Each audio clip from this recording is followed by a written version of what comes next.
I don't want to take the wind out of your sails, Prime Minister, but why do you think you're so unpopular?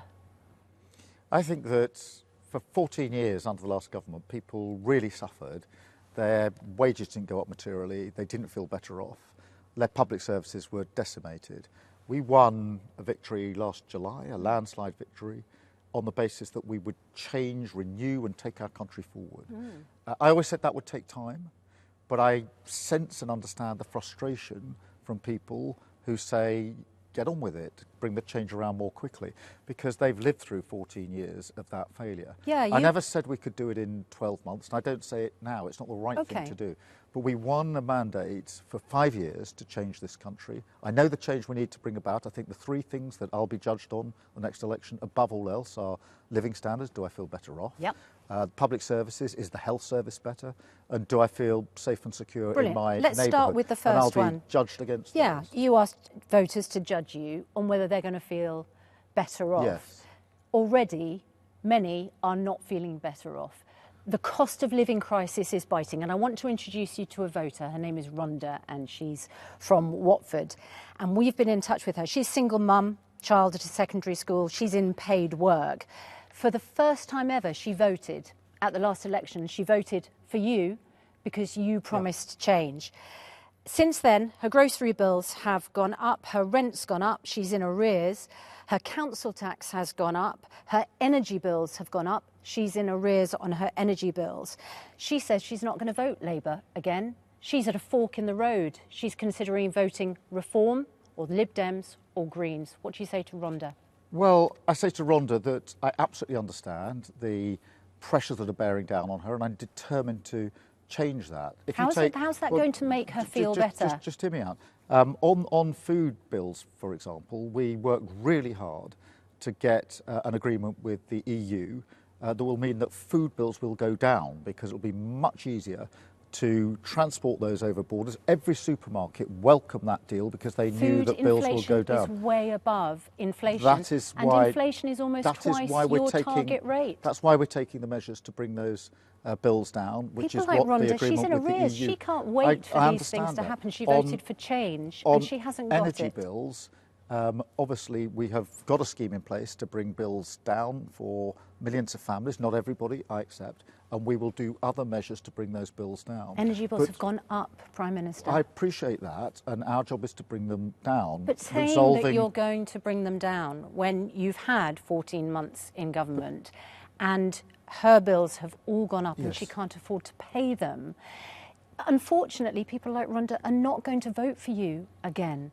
You've said that... Just hear me out on one or two things, because I think you said Rhonda's children at secondary school, so this may not apply directly to her.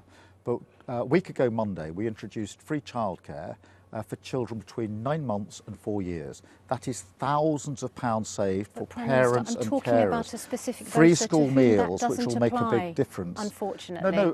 But I'm just pushing back on the idea that nothing is being done to deal with the cost of living crisis. I know how it's bearing down on people. We're moving as fast as we can on this. But I didn't say nothing's been done. I said that people will judge you on whether they feel better off, and Rhonda is worse off. She is considering voting Reform. You've described one of Reform's policies as racist. So how should Rhonda feel about wanting to potentially vote Reform? Well, I think that the divide at the next election will be between Labour and Reform. Right. And that means it will be between patriotic national renewal, where we fix our problems and take our country forward, and where I, as Prime Minister, want to serve the whole of our country, our beautiful, tolerant, diverse country, or Reform, which will divide our country, toxic division, and Reform who doesn't want to fix the problems because they are feeding off grievance. The last thing they actually want is for the country to improve, because their politics has no reason to exist. It's a fundamental choice about who we are as a country. It's actually bigger than the Labour Party. Do you accuse people who are considering voting Reform of being racist? No, not in the slightest. But if they're voting for a party which has racist policies, what does that make them as voters in your view? Many people are thinking of voting for Reform, want to make sure we've secured our borders, quite right too. want to make sure that we are deporting those who are illegally here. Quite right too. We've deported 35,000 since we've been in government. That's the biggest number for nearly 10 years. And many will be frustrated that they need to see change in their country.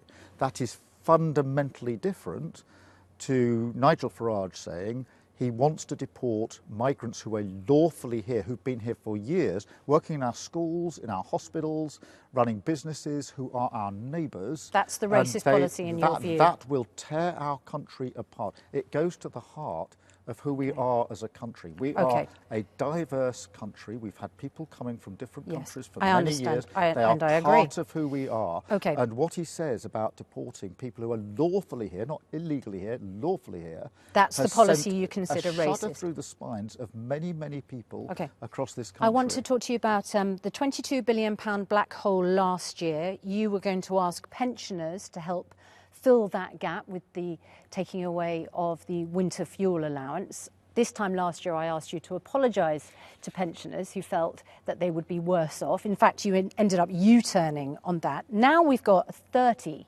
billion black hole. You promised you would stabilise the economy. The black hole's massive. Who's going to pay this time? Are you going to stick to your manifesto commitment not to increase tax, national insurance and VAT on working people? The manifesto stands, and since we've been in power...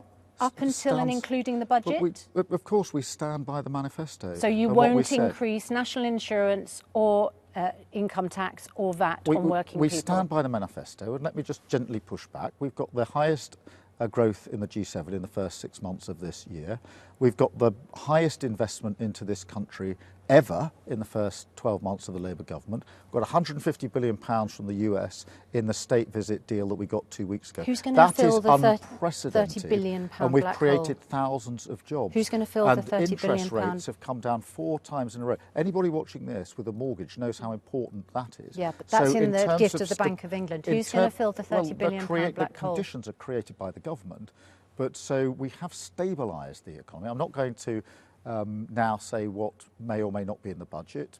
No Prime Minister or Chancellor ever does that ahead of the budget. That's not peculiar to me. You know that. That has never been the case. In fact, at this stage, 2 months out, we haven't even got the primary numbers from the OBR yet, so no decisions have been made. We know that growth is down, and you're not going to institute Growth is not down. The G7 numbers show that the UK is the highest growth in the G7 in the first 6 months of this year. So it is fundamentally up. That's the whole point. The growth figure out today was down. GDP figure was down. The measure for the first 6 months of this year shows that we had the fastest growing economy in the G7. Now, obviously, there's more to do. We've got to go further, we've got to go faster, we've got record investment into this country. We said we'd do 2 million extra appointments on the NHS in the first year of a Labour government. We've done 5 million. Yeah, 5 million. 5 million. No, but for many people watching this who've been waiting for an operation, that makes a material difference to their lives. Just and that's why I'm in politics, to make a material difference for the better. So you don't wake up in the middle of the night thinking, I've done all of these incredible things, but still I'm the least popular Prime Minister in history. I wake up thinking I won a mandate as leader of my party, a landslide victory in July of last year, to change this country for the better. And it's a 5-year mandate, and I'll be judged at the end of my mandate. Why are you so unpopular then? Gently point Why out. Why can't you persuade the voters? Hear me out. When I took over as leader of the Labour Party, everybody said to me, you'll never change the Labour Party. We did. Then they said to me, you'll never win an election. We did. Now they want to say to me, you're not going to be able to change the country. I don't accept that. I'll be judged in 5 years' time by the good work that this government has done. I look forward to seeing you next year, Prime Minister. Thanks very much. Look forward to it. Thank you so much. Thank you.